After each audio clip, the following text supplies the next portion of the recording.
साबिक ऑलराउंडर इमाद वसीम और इनकी अहलिया सानिया इशफाक की राहें जुदा हो गईं, जिसकी बुनियादी वजह मुबैना तौर पर इमाद वसीम की जानिब से बेवफाई बताई जा रही है और इनका ताल्लुक सोशल मीडिया इन्फ्लुएंसर नायला राजा के साथ जोड़ा जा रहा है। ना नायला राजा और ना ही इमाद वसीम ने किसी रूमानवी ताल्लुक की तस्दीक की है, लेकिन नायला राजा के बारे में सार्फिन का तजस्सुस बढ़ गया है कि आखिर वो कौन है।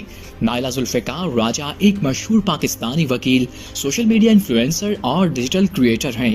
इंस्टाग्राम पर इनके फॉलोअर्स की तादाद 660,000 से जायद है और यूट्यूब पर भी हजारों फॉलोअर्स हैं। नायला की शोहरत इनके लाइफस्टाइल मवाद और ब्यूटी वीडियोस की वजह से बनी और इमाद वसीम के तनाज़ुए के बाद इन्हें मजीद तवज्जो हासिल हुई। नायला राजा ने इंस्टाग्राम स्टोरी में इस मामले पर वजाहत देते हुए कहा था कि एक आम वीडियो को गलत अंदाज में पेश करके इनके नाम पर कयास सराहियां की गईं। इन्होंने सारिफीन से बेबुनियाद अफवाहों को खत्म करने और इन्हें गैर मुतल्लका मामलात में न घसीटने की अपील की।